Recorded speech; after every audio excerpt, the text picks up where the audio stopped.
سید الانبیاء والمرسلین حبیب الہ العالمین ابی القاسم محمد اللہم صل علی محمد آل محمد وعلی آلہ الطیبین الطاہرین سیما بقیت اللہ فی الارضین۔ جیسا کہ آپ کے ذہن میں ہے، ہم نے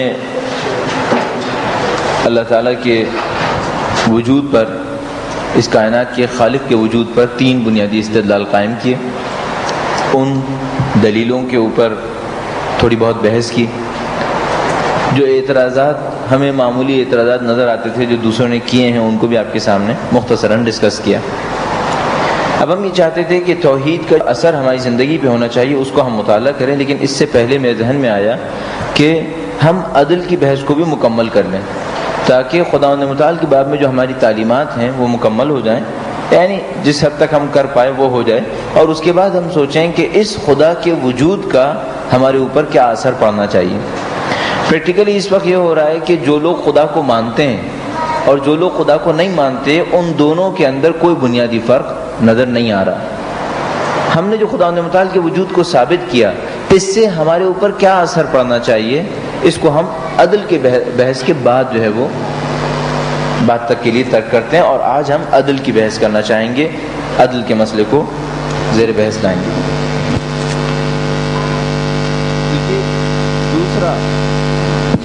دوسرا عقیدہ آج ہم شروع کرتے ہیں، یعنی اصول دین میں سے دوسری بحث، عدل کی بحث۔ عدل کے معنی کیا ہیں؟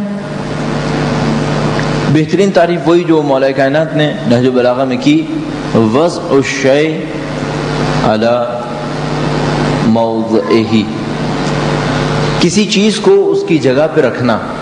عدل کسی چیز کو اس کی جگہ پہ رکھنا۔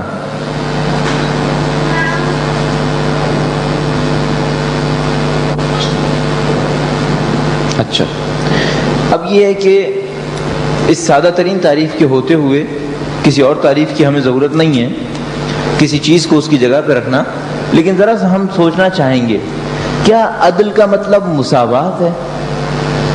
عدل، کیا عدل اور مساوات ایک دوسرے کے برابر برابر ہیں؟ کیا خیال ہے آپ کا؟ عدل و مساوات ایک ہی ہے؟ نہیں ہے، ہمارا بھی یہی خیال ہے، عدل و مساوات ایک نہیں ہے۔ اس کی وجہ اس طریقے سے ہے کہ آپ فرض کر لیجئے آپ کے سامنے کلاس میں اسٹوڈنٹس ہیں، 20 اسٹوڈنٹس ہیں، اور آپ تمام اسٹوڈنٹس کو مساوی نمبر دینا شروع کر دیں، مساوی نمبر، سب کو آپ نے 100 میں سے 70 دینا شروع کر دیے۔ یہ مساوات کیا عدل ہے؟ ہمارے خیال میں یہ مساوات ظلم ہے۔ تو مساوات یہ ہوتا ہے کہ سب کے ساتھ مساوی رویہ، یعنی برابر کا رویہ اختیار کرنا، جبکہ عدل کیا ہوتا ہے؟ کسی چیز کو اس کی جگہ پہ رکھنا، اور اگر ہم حق کے معاملے میں کہیں تو ہر ایک کو اس کا حق دینا، یہ عدل کہلائے گا۔ جس کا جو حق ہو وہ اس کو دے دینا، پہلے اس بات کی شناخت کرنا کہ کس کا حق کتنا ہے، اور اس کے بعد اس کو اس کے حق کے مطابق دے دینا، یہ عدل کہلائے گا۔ کیا عدل کوئی ایسا مفہوم ہے جس کو ہم مثلا نہ سمجھ پاتے ہوں؟ ہمارے خیال میں عدل انسان کی فطرت میں موجود ایک مفہوم ہے، انسان کا فطری ترین مفہوم عدل ہے، اور اس مفہوم کو انسان بغیر کسی قدرت، بغیر کسی زحمت کے بآسانی سمجھ پاتا ہے۔ اس کی مثال اس طریقے سے ہے، فرض کر لیجئے کہ آپ کے پاس ایک بچہ آیا اور اس بچے نے ایک سیب آپ کو دیا۔ سیب دینے کے تھوڑی دیر کے بعد وہ واپس آتا ہے اور آپ سے اپنا سیب مانگتا ہے، اور آپ نہیں دیتے، اب وہ کیا کرے گا؟ کیا وہ خاموش ہو جاتا ہے کہ ٹھیک ہے نہیں دیا؟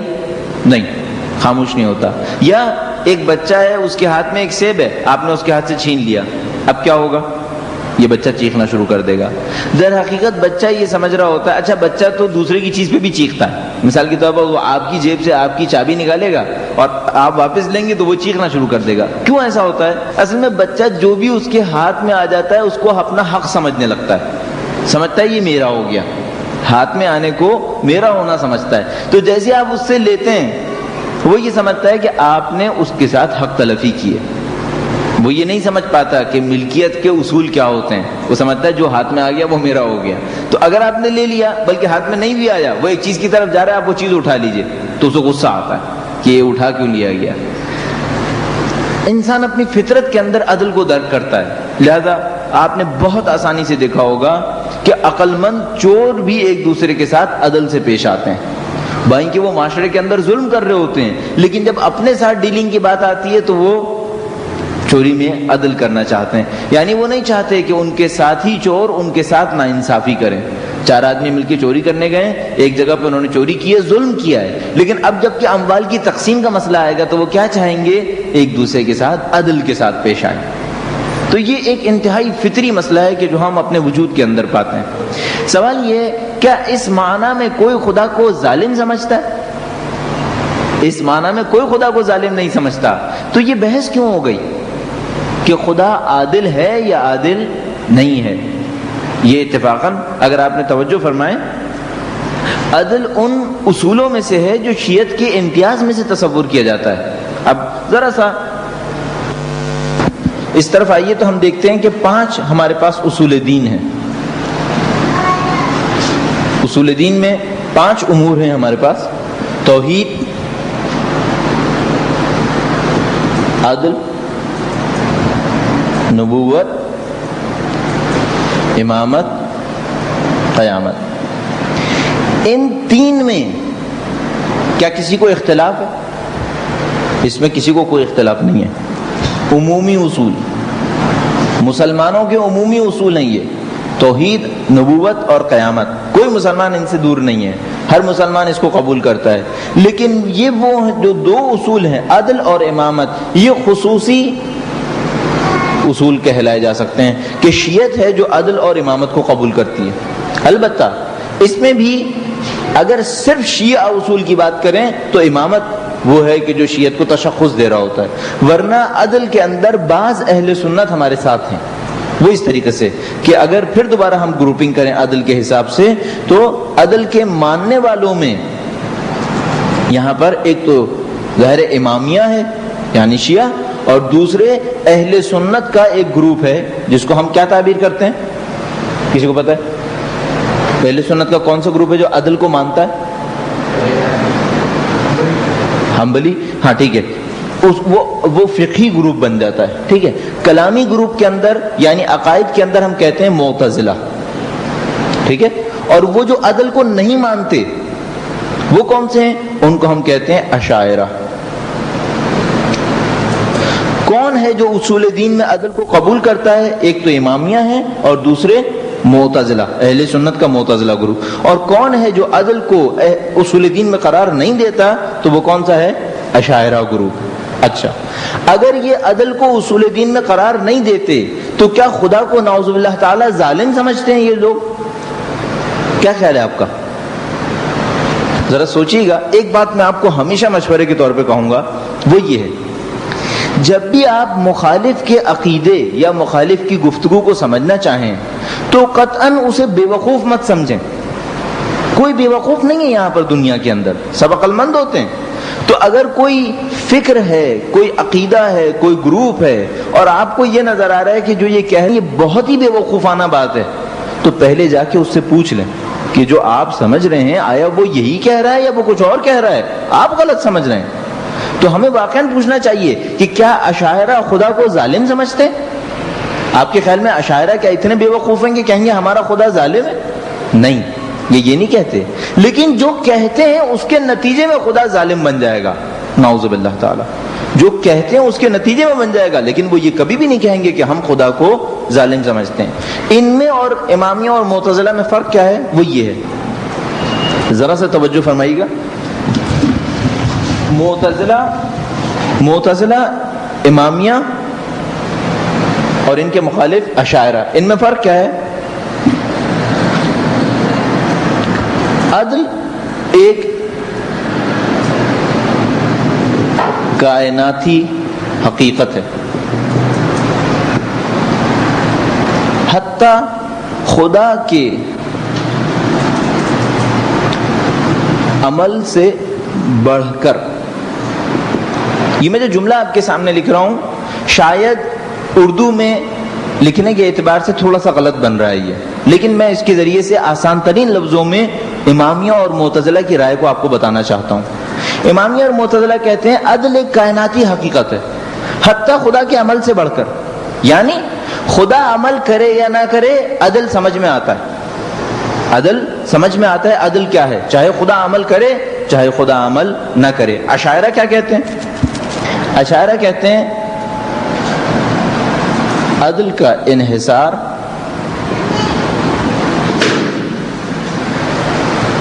گھبرائی نہیں، صرف ایک غبارہ تھا جو پھٹا. عدل کا انحصار خدا کے عمل پر ہے. جو خدا کرے وہی عدل ہوگا. اشاعرہ کہتے ہیں ہم عدل کو اپنے طور پر درک نہیں کر سکتے. اشاعرہ کا کہنا ہے کہ ہم عدل کو اپنے طور پر نہیں سمجھ سکتے. عدل سمجھنے کے لیے کیا دیکھنا پڑے گا؟ خدا کا عمل دیکھنا پڑے گا. جو خدا کرے گا وہ عدل ہوگا. اب اس کی مثال میں اشاعرہ کہتے ہیں لہذا اگر خداوند متعال چاہے تو یزید کو جنت میں ڈال دے. یزید کو جنت میں ڈال دے. اگر ایسا اس نے کیا تو کیا ہوگا؟ وہی عدل بن جائے گا. امامیہ اور معتزلہ کا کہنا ہے کہ نہیں ہے، عدل ایک کائناتی حقیقت ہے. خدا ہمیشہ عدل کرے گا، وہ ظلم نہیں کرے گا. وہ کبھی بھی ظلم نہیں کرے گا، وہ ہمیشہ عدل کرے گا. عدل پہلے سے معلوم ہے. اشاعرہ کا کہنا ہے کہ نہیں، خدا کے عمل سے حاصل کیا جائے گا. یہ میں نے آپ کو صرف فرق بتایا، اس کی تفصیلات میں مزید جانے کی ضرورت نہیں ہے. میں صرف آپ کو یہ بتانا چاہ رہا ہوں کہ اشاعرہ یہ نہیں کہتے کہ خدا ظالم ہے. اشاعرہ بھی کہتے ہیں خدا عادل ہے، لیکن کہتے ہیں عدل کو ہم سمجھنے سے عاجز ہیں، ہم عدل کو نہیں سمجھ سکتے. بہرحال اب ہم نے عدل کو سمجھ لیا. سوال یہ خدا عادل ہے یا نہیں ہے؟ وہ تو سب قبول کر رہے ہیں کہ خدا عادل ہے، خدا عادل ہے. ٹھیک ہے. اب ایک اور سوال ہے، جب سب قبول کر رہے ہیں کہ خدا عادل ہے تو کیا ضرورت ہے کہ عدل کو اصول دین میں قرار دیا جائے؟ اللہ تعالیٰ کی اور بھی بہت ساری صفتیں. اللہ تعالیٰ عالم ہے، قادر ہے، بلکہ لکھنا چاہیے علیم ہے، قدیر ہے، حکیم ہے، خلاق ہے، مدبر ہے. یہ ساری چیزیں اللہ تعالیٰ کے اندر ہیں. ہم نے کیا نکال کے لکھ لیا؟ عادل ہے. اور نہ صرف لکھا بلکہ اس کو اصول دین کا حصہ بنا لیا. تو ہم خلاق کو کیوں نہیں بناتے؟ ہم علم کو کیوں نہیں اصول دین کا حصہ بناتے؟ اس پر سمجھنے کے لیے کہ کیوں ایسا ہے کہ ہم نے اللہ تعالیٰ کی متعدد صفات اور اوصاف میں سے صرف ایک کو نکال کر اصول دین کا حصہ بنایا، اس کو سمجھنے کے لیے ہم پہلے عدل کے مطلب پر اور غور کرنا چاہیں گے اور یہ دیکھنا چاہیں گے کہ ہم عدل جب کہتے ہیں تو ہمارا مقصد کیا ہے. اس کے بعد ہمیں خود بخود یہ بات سمجھ میں آئے گی کہ کیوں ہم نے عدل کی وصف کو اصول دین میں سے قرار دیا. ایک درود بھیجیے محمد وعلی محمد. ٹھیک ہے. اب ہم آپ کے سامنے ذرا سا ایک تجزیاتی کام کرنا چاہیں گے یہ ثابت کرنے کے لیے کہ خدا عادل ہے یا نہیں ہے، اور اس سے ہمیں اس آخری سوال کو حل کرنے میں بھی مدد ملے گی. ٹھیک ہے. ہم یہ دیکھنا چاہتے ہیں خدا عادل ہے یا نہیں ہے. ایک طریقہ ہوتا ہے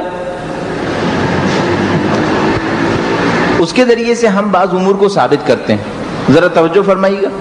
فرض کیجئے میں آپ سے کہوں کہ اس کمرے کے اندر یا احمد ہے یا حامد ہے. اس کمرے کے اندر یا احمد ہے یا حامد ہے، اور احمد تو میرے برابر میں کھڑا ہوا ہے. کیا ثابت ہو جائے گا؟ ظاہر ثابت ہو جائے گا کہ حامد اندر ہے. اس کے علاوہ تو کچھ نہیں تھا نا، کیونکہ دو ہی آدمی تھے، ایک تو نہیں ہے دوسرا ہے. ہم بجائے یہ کہ یہ ثابت کریں کہ خدا عادل ہے اور اس کے لیے ہم کسی اور طریقے سے دلیل لے کے آئیں، ہم اس بات کو دیکھنا چاہیں گے کہ کہاں ظلم ہوتا ہے. ہم یہ دیکھنا چاہیں گے ظلم کون کرتا ہے، کیوں ظلم کرتا ہے. آیا خدا کے اندر امکان ہے کہ وہ ظلم کرے؟ اگر امکان ہی نہیں ہے تو خود بخود ثابت ہوگا کہ خدا کیا ہے؟ عادل ہے. کہاں ظلم ہوتا ہے، کون ظلم کرتا ہے، پہلے اس کو غور کر لیتے ہیں. ٹھیک ہے، ظلم کے اسباب کیا ہوتے ہیں؟ پہلا سبب جہالت. جہالت کا مطلب دو چیزیں ہو سکتی ہیں. جہالت کا مطلب نہ جاننا، جس کو ہم کہتے ہیں عدم علم، کچھ نہیں جانتا. بے، غلط جاننا. کوئی انسان کب ظلم کرتا ہے؟ ظلم اس وقت کرتا ہے جب وہ کچھ نہیں جانتا. مثال کے طور پر میرے اوپر ذمہ داری ہے کہ میں اپنے بچوں کی پرواہ کروں، لیکن میں جانتا ہی نہیں کہ میرے بچے کتنے ہیں. ہاں، کوئی اتنا بیوقوف ہو، نہیں جانتا ظلم کر رہا ہے، حقوق ادا نہیں کر رہا. کیوں؟ کیونکہ وہ جانتا ہی نہیں ہے. یا وہ جانتا ہی نہیں کہ بچوں کے کچھ حقوق ہوتے ہیں جو ادا کرنے. وہ یہ سمجھ رہا ہے کہ بچوں کا حق صرف اتنا ہوتا ہے کہ پیٹ بھرنا ہوتا ہے. وہ یہ نہیں سمجھ رہا کہ بچوں کا حق یہ ہوتا ہے کہ ان کو محبت بھی چاہیے ہوتی ہے. وہ یہ نہیں سمجھ رہا کہ بچے کا حق یہ بھی ہوتا ہے کہ اس کو تربیت چاہیے ہوتی ہے. ظلم کر رہا ہے. وہ یہ سمجھ رہا ہے صرف پیٹ بھرنا. ٹھیک ہے، یہ کیوں ظلم کر رہا ہے؟ نہیں جانتا یا غلط جانتا ہے. جیسے کہ میں نے عرض کیا، یا وہ یہ سمجھ رہا ہے کہ بچوں کو صرف پیٹ بھروانا ہوتا ہے اور کچھ نہیں کرنا ہوتا. یہ غلط علم ہے. ایک دفعہ موضوع کو جانتا ہی نہیں ہے، اور ایک دفعہ اگر جانتا بھی ہے تو غلط جانتا ہے. اس وجہ سے ظلم کر رہا ہوتا ہے. سوال یہ ہے، کیا اس معنی میں خدا ظلم کرے گا؟ کیا اس وجہ سے ظلم کر سکتا ہے خدا؟ ہم کہیں گے نہیں کر سکتا. کیوں؟ کیا دلیل ہے آپ کے پاس؟ کیونکہ خدا علیم ہے. اللہ تعالیٰ علیم ہے.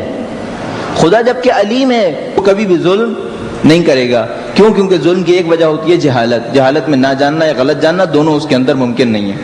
اچھا، اب سوال یہ ہے، وہ علیم کیوں ہے؟ کیسے پتا چلا آپ کو کہ علیم ہے؟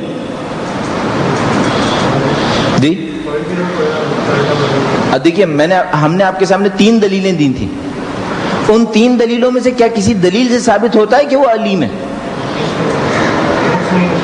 Very good. چونکہ ہم نے کہا تھا کہ اس کے اندر کوئی نقص نہیں ہونا چاہیے، اس کے اندر کوئی کمی نہیں ہونا چاہیے. کمی ہوئی تو اس کو علت کی ضرورت پڑ جائے گی. اپنی اس کمی کو پورا کرنے کے لیے وہ کسی سبب کا منتظر رہ جائے گا، علت کا منتظر رہ جائے گا. جب اس کے اندر کوئی کمی نہیں ہے، پرفیکشن نہیں ہے، تو اس کا مطلب ہے وہ نہ صرف یہ کہ علم رکھتا ہے بلکہ علیم ہے. علیم کا مطلب کیا ہوتا ہے؟ علیم کا مطلب ہوتا ہے مکمل علم، مکمل علم رکھنے والا. تو ہم لوگ عالم ہیں، تھوڑا بہت تو علم رکھتے ہیں. کیا علم رکھتے ہیں؟ مثلا اپنے آپ کو جانتے ہیں، 2-4 چیزیں اور بھی جانتے ہیں. لیکن خداوند متعال کیا ہے؟ وہ عالم نہیں ہے بلکہ علیم ہے. ہر چیز جانتا ہے اور ہر چیز صحیح جانتا ہے. اس کے علم میں کوئی غلطی نہیں ہے. کیسے پتا چلا آپ کو کہ وہ ہر چیز جانتا ہے اور ہر چیز صحیح جانتا ہے؟ چونکہ ہماری دلائل نے ہم سے کہا تھا کہ خدا کا کامل ہونا ضروری ہے. ٹھیک ہے، تو اب ہر چیز آپ کو دلیل کی صورت میں نظر آنی چاہیے. ایسا نہ ہو کہ آپ کہیں خدا علیم ہے. کیوں علیم ہے؟ یہ نہیں معلوم بھائی کیوں علیم ہے. نہیں، یہ نہیں ہونا چاہیے. آپ فوراً اس کو جواب میں کہیے کہ وہ جو عقلی دلیلیں خداوند متعال کے وجود پر قائم کی ہیں، ان سے یہ پتا چلتا ہے کہ اس صفت کا اللہ تعالیٰ میں ہونا ضروری ہے. ٹھیک ہے. کب کوئی ظلم کرتا ہے؟ جب وہ جاہل ہوتا ہے، نہ جانتا ہو یا غلط جانتا ہو تو وہ ظلم کرتا ہے. اور خداوند متعال علیم ہے، سب کچھ صحیح جانتا ہے. دوسرا، کب کوئی ظلم کرتا ہے؟ اس وقت ظلم کرتا ہے جب اس کے اندر قدرت نہ ہو.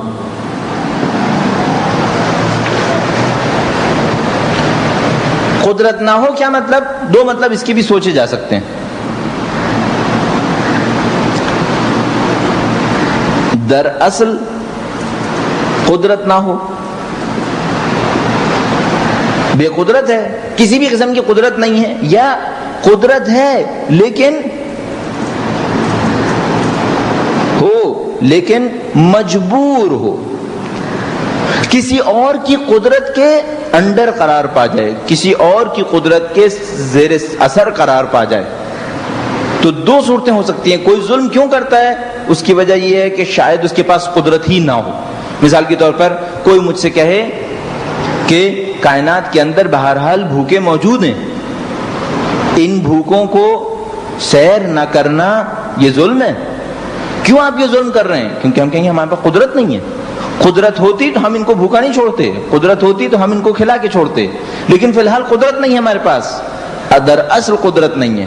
یا ظلم کیوں ہو رہا ہے قدرت ہمارے پاس لیکن ہم مجبور ہو گئے. کیوں؟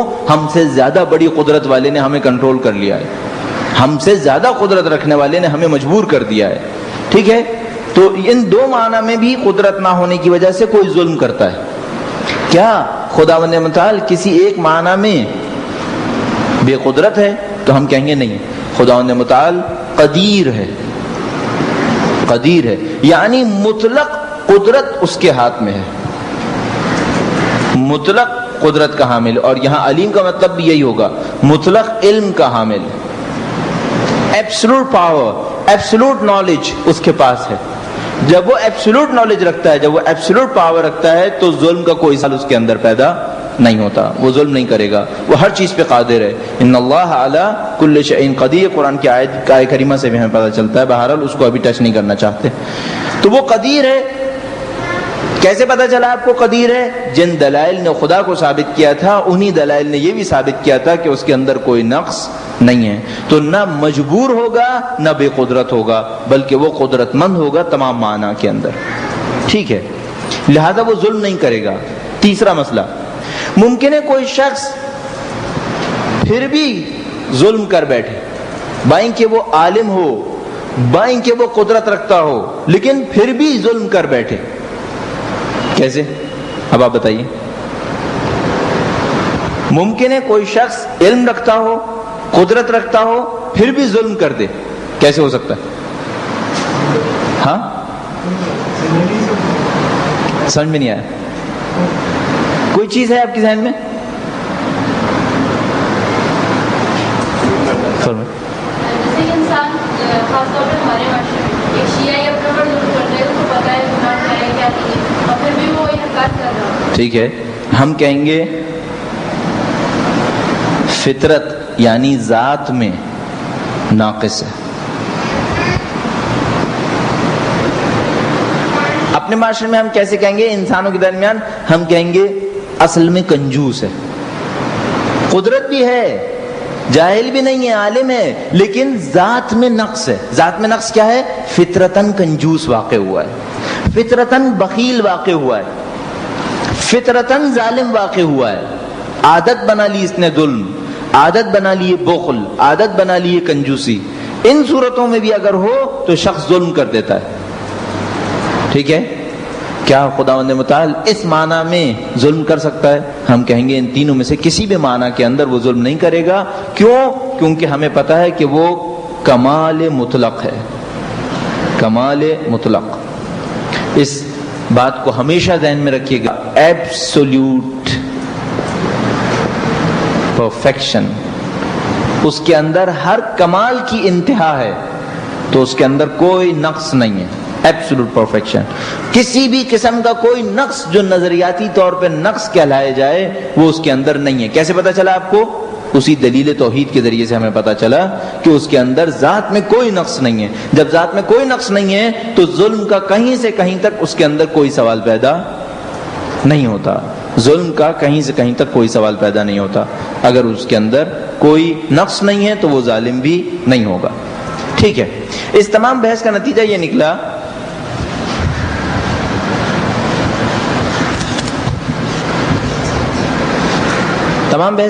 نکلا کہ اگر, توجہ فرمائیے گا, اگر ہم نے اپنے خدا کو ان دلائل سے ثابت کیا ہے جو ہم نے ذکر کی, تو اس کی روشنی میں ہمیں پتا چلتا ہے کہ خدا کبھی ظلم نہیں کرے گا. اگر ان دلائل سے خدا ثابت ہوتا ہو تو اس سے یہ بھی ثابت ہو جائے گا کہ خدا کبھی ظلم نہیں کرے گا. جو توحید پر دلیل ہے وہی اس کے کمال پر دلیل ہے, اور جب کمال پہ دلیل حاصل ہو گئی تو پھر ظلم کا کوئی امکان اس کے اندر باقی نہیں رہے گا. ٹھیک ہے, یہ ہم نے نظریاتی طور پہ ثابت کر دیا کہ خداوند متعال عادل ہے. عدل کو اصول دین کے اندر کیوں شامل کیا, اس کی بھی وجہ آپ کے سامنے بیان کر دی. لیکن مسئلہ یہاں پہ رکتا نہیں ہے. اصول دین کے چیپٹر میں جب ہم عدل کی بات کرتے ہیں تو مسئلہ یہاں پر رکتا نہیں ہے. کیا مسئلہ پیش آتا ہے؟ مسئلہ یہ پیش آتا ہے کہ ہمارے سامنے دسیوں ایسی چیزیں ہیں جس میں اللہ کے ظالم ہونے کی طرف ہمیں اشارہ مل رہا ہے، کم سے کم مخالفین کو اشارہ مل رہا ہے۔ 10 ایسی چیزیں ہمارے سامنے ہیں جس سے ہمیں کچھ ایسا اشارہ مل رہا ہے کہ شاید نعوذ باللہ تعالی خدا و متعال ظالم ہے۔ کوئی مورد ہے ایسا آپ کے ذہن میں؟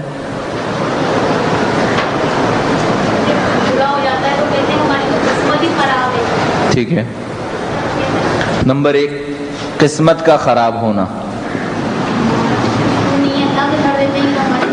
ٹھیک ہے۔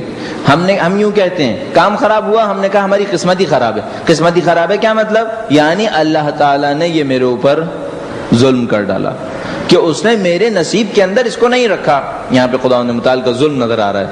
اور بالکل صحیح، معیوب معذور خلق ہونا، عیبدار خلق ہوتے ہیں بعض لوگ۔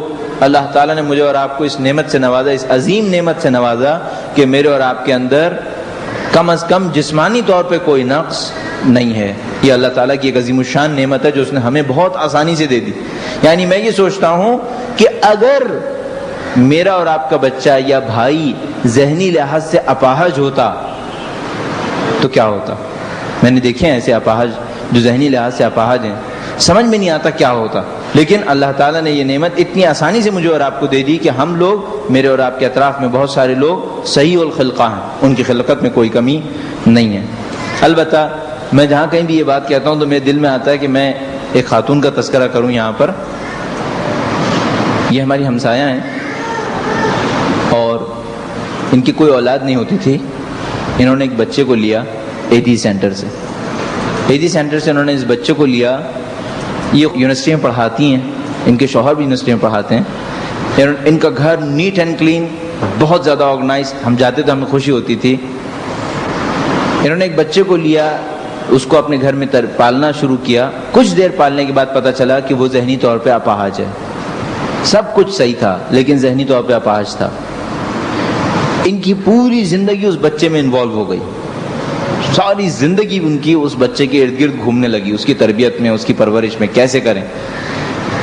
لوگوں نے ان سے کہا کہ لے پالک بچہ آپ اس کو واپس کر دیں، لیکن ان کا عجیب حوصلہ دکھا کے کہ اگر میرا اپنا بچہ آج ہوتا تو کیا میں واپس دیتی، اور بچے کو رکھ لیا۔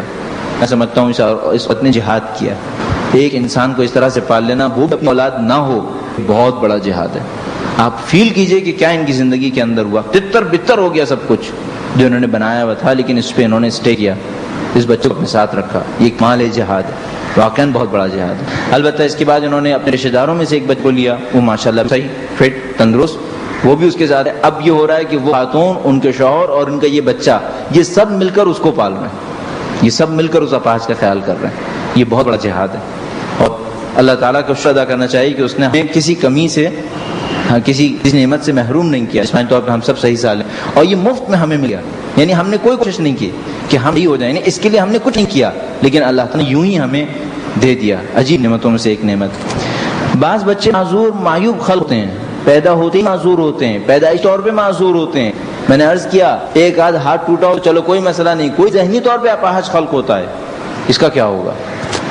اور کوئی ظلم کا مسئلہ آپ کو نظر آتا ہے؟ بالکل، سیلاب، ناگہانی آفات، ناگہانی آتے بعض چیزیں تو ہم کہیں گے یہ ہم سب کا، ہم لوگوں کا کیا ہے۔ مثلا ایک ایکسیڈنٹ ہوا جس میں 35 آدمی مارے گئے تو ہم کہیں گے ڈرائیور غلطی ہے، میکینک کی غلطی، اس نے بریک صحیح نہیں لگائی تھی، یہ سب تھا، یہ سب کچھ تھا۔ لیکن ناگہانی آفات جو آسمانی آفات ہیں ان کا ہم کیا کریں گے؟ زلزلہ، سیلاب، قحط، مختلف قسم کے مسائل آتے رہتے ہیں۔ اور کوئی پرابلم؟ ہاں، بعض معاشرتی مصائب، سب سے بات معاشرے کی ناہموار تقسیم۔ معاشرے کی ناہموار تقسیم اتنی عجیب چیز ہے کہ آپ جب اس کے اوپر غور کرنا شروع کریں تو لگتا ہے کہ بڑا ہی عجیب ہے۔ یعنی بعض لوگ تو یہاں تک کہتے ہیں، آپ نے یقیناً سنا ہوگا کہ یار خدا بھی صرف امیروں کا ساتھ دیتا ہے، خدا بھی صرف طاقتوروں کا ساتھ دیتا ہے۔ اب یہ معاشرتی تقسیم کس طریقے سے ہے؟ میں آپ کو صرف وہ فیکٹ بتا رہا ہوں کہ جو یونائٹڈ نیشن نے ایکسیپٹ کیا ہوا ہے، وہ یہ کہ دنیا کی 82% دولت، پہلے میں اس کو 80% کہتا تھا، پھر پتہ چلا کہ 2% اور نکل گئی ہاتھ سے غریبوں کے۔ دنیا کی 82% دولت 18% لوگوں کے ہاتھ میں ہے. 82% دولت 18% لوگوں کے ہاتھ میں ہے. یعنی ایک رسالہ فارچون ہے، وہ ایک لسٹ ایشو کرتا ہے ہر سال، 500 امیر ترین انسانوں کی لسٹ، 500 امیر ترین انسانوں کی لسٹ ایشو کرتا ہے. اس کے ٹاپ 10 سے کئی ملکوں کے سالانہ بجٹ بن جاتے ہیں. ٹاپ 10 سے کئی ملکوں کے سالانہ بجٹ بن جاتے ہیں. یعنی ایک رسالے میں حساب لگایا گیا تھا کہ ٹاپ 5 پتہ نہیں 25 یا 30 ملکوں کو کھڑے کھڑے خرید سکتے ہیں. خرید سکتے ہیں، میں نہیں کہہ رہا ایک سال چلا سکتے ہیں، خرید سکتے ہیں. پوری پراپرٹی اس ملک کی خرید لیں گے، اتنی دولت ہے ٹاپ 5 کے پاس. ایک ملک نہیں، کئی ملک. ایگزیکٹلی فیگرز مجھے 82% دولت 18% لوگوں کے ہاتھ میں ہے. ظاہر باقی کیا بچا؟ 18% دولت 82% لوگوں کے پاس ہے. یعنی اگر 100 کلو چاول دنیا کے اندر اگ رہے ہیں، 82 کلو چاول 18 آدمی کھا رہے ہیں اور باقی 82 انسان 18 کلو کھا رہے ہیں. نتیجہ اس کا یہ ہے کہ 6 ارب کی آبادی میں سے کم از کم 1.5 ارب لوگوں کو 3 وقت کا کھانا نہیں مل رہا. کنفرم 6 ارب کی آبادی میں سے کم از کم 1.5 ارب انسانوں کو 3 وقت کا کھانا نہیں مل رہا. کتنے لوگوں کو صاف پانی نہیں مل رہا؟ تو بے شمول کراچی کے پتہ نہیں کتنے ارب بن جائیں گے، جبکہ ہم ایک میٹروپولیٹن کے اندر بیٹھے ہوئے. لیکن یہاں صرف تھوڑا سا اندازہ لگانے کے لیے ہمیں کراچی کے حاشیے کے اندر جا کے دیکھنا چاہیے کہ لوگ کس طرح سے زندگی گزار رہے ہیں. تو ہمیں یقین نہیں آتا کہ یہ ہم ہی سے 2-3 کلومیٹر ادھر ادھر زندگی گزار رہے ہیں. ہمیں یقین نہیں آتا کہ یہ بھی انسان ہیں اور اسی کراچی کے اندر رہتے ہوئے ہم سے 2-3 کلومیٹر ادھر ادھر زندگی گزار رہے ہیں. یہ اس صورت میں کہ ہم ان سے اپنا مقایسہ کریں. لیکن اگر ان سے اور اوپر کا مقایسہ کریں تو پھر یقین نہیں آتا کہ آیا ان کو بھی اللہ نے انسان سمجھا ہے. کیا ہو رہا ہے یہ جو ظلم ہے یہ عجیب و غریب ہے. ناہمواری معاشرے کے اندر، معاشرے کی ناہموار تقسیم، یہ ہمارے لیے ایک عجیب مسئلہ ہے. ہم نے نظریاتی طور پر ثابت کیا کہ خدا عادل ہے، لیکن گراؤنڈ ریالٹیز ہم سے کہہ رہی ہیں کہ شاید خداوند متعال ظالم ہے. نعوذ باللہ. کم سے کم ہمیں یوں لگنے لگتا ہے جب ہم ان چیزوں کو دیکھتے ہیں. اب سوال یہ کہ ہمارے پاس جواب ہیں یا نہیں ہے، یا ہم قانے کرنے کے لیے بہرحال دل کے بہلانے کو کچھ چیزیں کہہ دیتے ہیں، یعنی کہ نہیں سالڈ ہمارے پاس ریزننگ ہے کہ یہ ظلم نہیں ہے. کم سے کم اللہ کی طرف سے ظلم نہیں ہے. یہ ظلم ہے، ناہمواری تو ظلم ہے، لیکن اللہ تعالیٰ کی طرف سے نہیں ہے. کیا دلیل ہے ہمارے پاس؟ قسمت کا خراب ہونا. سب سے پہلے کوئی جواب دے گا اس کا؟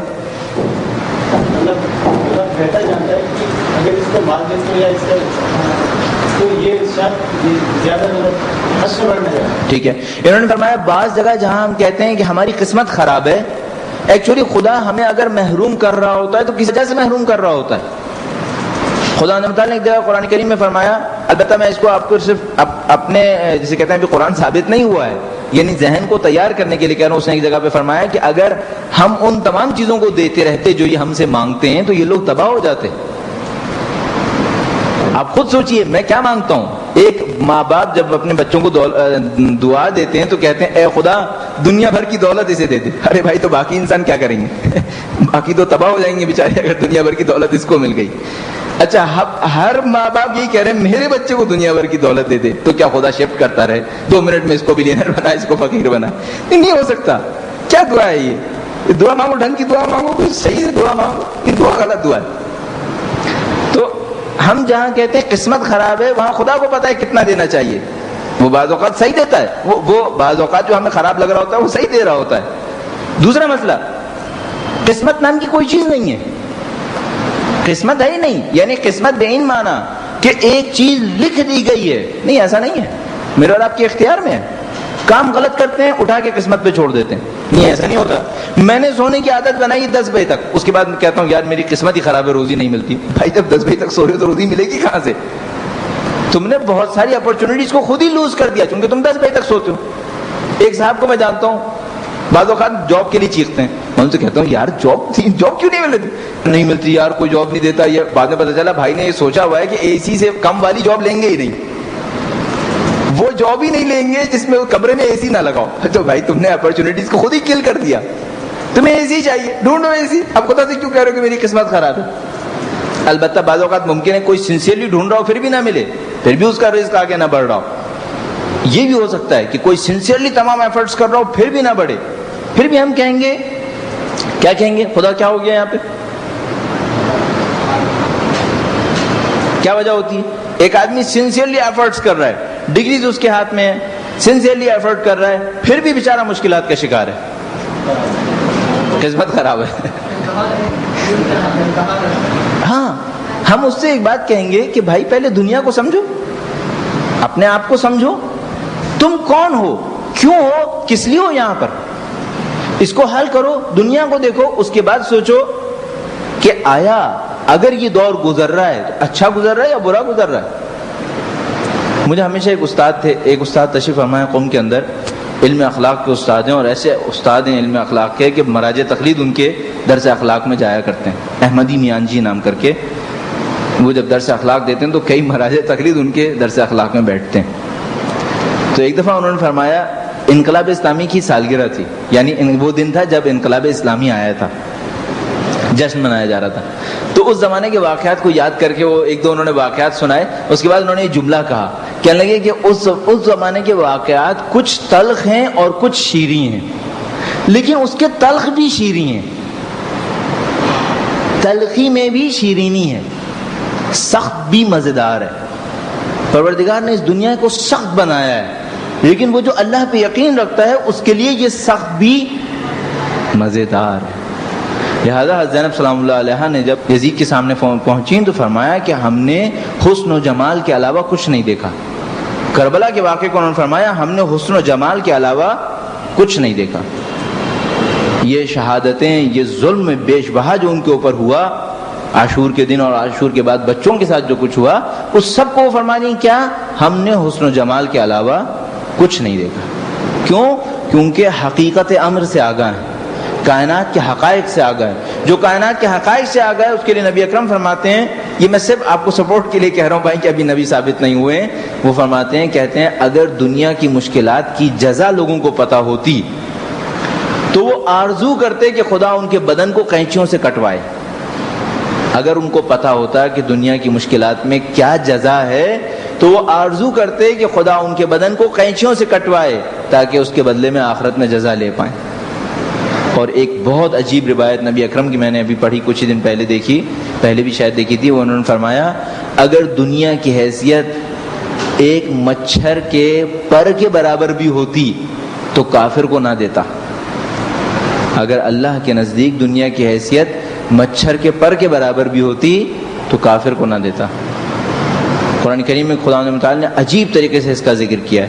تو ہم اس سے کہیں گے دنیا کو سمجھو، انسان کو سمجھو، اس کے اہداف کو سمجھو، پھر بتاؤ مصیبت اچھی ہے یا بری ہے۔ تمہیں برا لگ رہا ہے لیکن شاید اچھا ہے، جو مقام تم دعا کر رہے ہو شاید اس کے لیے اچھا ہو۔ بہرحال یہ پہلا مسئلہ۔ دوسرا مسئلہ، معیوب معذور خلق ہوتے ہیں کچھ بچے جس میں نیچرلی ان کی اپنی کوئی غلطی نہیں ہوتی، بچے کی کم سے کم کوئی غلطی نہیں ہے۔ کس کی غلطی ہو سکتی ہے؟ پہلی بات تو یہ کہ کچھ میڈیکلی غلطی ہو سکتی ہے، یعنی کچھ فزیکل پرابلمز ہوئی ہیں اس زمانے کے اندر جس کی وجہ سے بچہ معذور خلق ہو گیا، یہ ہو سکتا ہے۔ کس نے غلطی کی؟ ممکن ہے ماں باپ نے کوئی غلطی کی ہو، ممکن ہے ڈاکٹرز نے کوئی غلطی کی ہو، ممکن ہے کوئی ایکسیڈنٹ ایسا ہوا ہو جس کے نتیجے میں بچے کے ساتھ یہ عمل ہو گیا، ٹھیک ہے، ہو گیا سب کچھ، لیکن بچہ تو معذور ہو گیا نا۔ اب جو 60 سال اس نے یہاں پہ جینا ہے وہ تو عذاب بن گیا، کیا کہیں گے ہم؟ ہاں، ایک جواب ہم یہ دے سکتے ہیں، یعنی ہم اپنے طور پہ سوچتے ہیں اللہ تعالیٰ کی حکمتوں کو جب ہم سوچنا شروع کرتے ہیں تو ہم کہتے ہیں والدین کا امتحان ہو رہا ہو، شاید والدین کا امتحان ہو رہا ہو، بچے کے اوپر تو ظلم ہو گیا۔ یعنی آپ ایک بات ہمیشہ ذہن میں رکھیے، امتحان والدین کا ہو رہا ہے، آیا بچہ ایک علیحدہ مخلوق ہے یا نہیں ہے؟ بچہ خود ایک مستقل مخلوق ہے، والدین مستقل مخلوق ہیں، بچہ ایک مستقل مخلوق ہے، اس کی خاطر اس کو تباہ کر دیا، کیا خدا یہ کرے گا؟ والدین کی خاطر بچوں کو تباہ کر دے، تباہ تو نہیں کرے گا وہ، پھر کیا جواب دیں گے؟ ہاں بھائی جی، سب سے بڑا مسئلہ یہ، کیا بچہ تباہ ہو گیا؟ ہم کہیں گے نہیں ہوا۔ کیوں؟ سب نے 60 سال زندہ رہنا تھا 2 پاؤں پہ چل کے، یہ 60 سال زندہ رہ رہا ہے بغیر 2 پاؤں کے، اس کے بعد کیا ہونا ہے؟ جو 2 پاؤں پہ چل رہا ہے اس کو بھی 60 سال کے بعد جزا ملنی ہے، اس کو بھی 60 سال کے بعد جزا ملنی ہے. یعنی دنیا معیار کب رہا؟ دنیا معیار ہے ہی نہیں. جب دنیا معیار ہے ہی نہیں تو یہاں آپ 2 ٹانگوں پہ چلیں یا 2 ہاتھ کے اوپر چلیں، یہ کوئی پرابلم نہیں ہے. اصلی پرابلم یہ آخرت میں آپ کو کیا ملنے والا ہے. لہذا چھٹے امام نے ایک جگہ فرمایا یہ دنیا مومن کے لیے کیا ہے؟ قید خانہ. اور ایک کافر نے ان سے آگے کہا کہ اگر یہ قید خانہ ہے جو آپ اتنے آسائش سے رہ رہے ہیں اور یہ میری جنت ہے جو میں اتنی تباہی کے ساتھ رہ رہا ہوں، تو فرمایا جو تمہارے ساتھ ابھی آخرت میں ہونے والا ہے اس کو دیکھو تو یہ تمہیں جنت لگے گی، اور جو مجھے وہاں پہ ملنے والا ہے اس کو دیکھوں تو یہ مجھے قید خانہ لگے گا. تو یہ 2 پاؤں پہ اگر چلے یا نہ چلے، پڑا رہے یا اس کے اوپر ظلم ہو جائے یا یہ کسی لوگوں کے قدموں کے نیچے آ کے رون دیا جائے، ہم کہیں گے کوئی پرابلم نہیں ہے. کیوں؟ کسی کے لیے بھی یہ اصل نہیں ہے، اصل وہاں پر ہے. وہاں پہ جا کے دیکھو وہاں پہ اس کے پاس کیا ہے، تو تم سوچو کہ میری بھی 2 ٹانگیں کٹ جائیں کہیں پہ، جو اس کو مل رہا ہے مجھے بھی مل جائے کسی طرح سے. جعفر طیار، حضرت جعفر طیار علیہ الصلوۃ والسلام جنگ موتا کے اندر 2 بازو کٹوا دیے. جنگ موتا کے اندر 2 بازو کٹوائے، جنت کے اندر 2 پر حاصل کیے. نبی اکرم فرمایا کہ اپنے پروں سے جنت میں ادھر سے ادھر اڑتے پھرتے ہیں. اب کون نہیں چاہے گا 2 بازو اس کے بھی کٹیں؟ میں بھی چاہوں گا میرے بھی 2 بازو کٹ جائیں نیت کے ساتھ کہ بھائی 2 پر مجھے بھی ملیں گے پھر وہاں پہ. تو جو جزا وہاں پہ ملنی ہے اس کو دیکھو تو انسان کہے گا میں یہیں پہ جاؤں. عجیب ہے واقعا. میں آج تھوڑا سا اپنے عقلی اصولوں سے سلپ ہو کر آپ کو بار بار اسلامی متون سے بھی ریفرنسز دے رہا ہوں. کربلا کے واقعے میں ایک جگہ پہ ایک عجیب واقعہ ہے. 2 آدمی ہیں، 2 اصحاب امام میں سے، ایک جگہ پہ کھڑے ہیں، ایک دوسرے کے ساتھ مذاق کر رہا ہے شب عاشور. ایک نے دوسرے کے ساتھ شب عاشور مذاق کیا. اس نے کہا یہ کوئی مذاق کا وقت ہے؟ آل نبی کے اوپر یہ مصیبت آ پڑی ہے، ہماری جان کل جانے والی ہے، امام ہمارے پریشان ہیں، یہ کوئی مذاق کا وقت ہے؟ کہنے لگا صحیح کہا، مذاق کا وقت نہیں ہے، لیکن جنت کو آنکھوں کے سامنے دیکھ رہا ہوں تو میرا مذاق کرنے کا دل چاہ رہا ہے. یہ یقین ہو تو پھر ہم کہیں یار ہم بھی جائیں یہاں سے جلدی تاکہ آگے راستہ کھل جائے. ابھی کس مصیبت میں پڑے ہوئے ہیں یہاں پر. ٹھیک ہے، تو یہ بچہ اگر معذور خلق ہوا بھی ہے، خدا نے متعال اس کو جزا اتنی دے گا، دے سکتا ہے، پتہ نہیں کچھ دے سکتا ہے کہ وہ اس بات کے اوپر مطمئن رہ جائے گا کہ ٹھیک ہے کوئی بات نہیں، میں معذور رہا، کوئی پرابلم نہیں، اچھا ہوا. یہ خدا کی نشانی کا ایک صحیح. ہاں مثلا انہوں نے فرمایا کہ اگر ہر وقت روشنی ہوتی تو کیا ہمیں پتا ہوتا کہ روشنی کتنی بڑی نعمت ہے؟ اگر سارے انسان صحیح ہوتے تو ہمیں سمجھ میں بھی نہیں آتا کہ اس ہاتھ کی نعمت کتنی بڑی ہے. ٹھیک ہے، لیکن در حقیقت اس ایک معذور ہونے میں ممکن ہے ہزاروں پہلو ہوں. ایک معذور ہونے میں ہزاروں پہلو ہوں. مثال کے طور پر دوسری جنگ عظیم کے اندر 1 کروڑ سے زیادہ آدمی مارے گئے. سوچو اگر سب زندہ رہتے تو اس وقت آبادی کہاں ہوتی؟ ابھی 6 کروڑ ہے، پھٹ رہی ہے دنیا. اگر وہ 1 کروڑ نہ مرتے تو کیا ہوتا یہاں پہ؟ اس وقت ملٹیپل ہو کر 1 ارب تو انہی کے جانشین ہو چکے ہوتے. تو اب اس 1 کروڑ کے مرنے میں کتنے پہلو تھے؟ ہزاروں پہلو نکل سکتے ہیں. ایک بچہ معذور خلق ہوا، ہزاروں پہلو نکل سکتے ہیں. لیکن ابھی ہم کس پہ توجہ دے رہے ہیں؟ خود بچے پہ. اس کا کیا ہوگا؟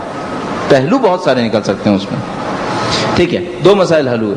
تیسرا مسئلہ، اوہو ٹائم بہت ہو گیا، یعنی میں نے توجہ نہیں دی کہ آج بہت زیادہ ٹائم ہو گیا. اب میں اگلے افتخار صاحب سے درخواست کروں گا جو کوئی بھی کہ وہ ٹائم ذرا سا آپ لوگ کم لے لیں تو بیلنس ہو جائے. بہرحال آج ابھی اس کو یہیں پہ روکتے ہیں، فوراً انشاءاللہ اپنی بات کو کل آگے بڑھائیں گے. درود بھیجیے محمد و آل محمد.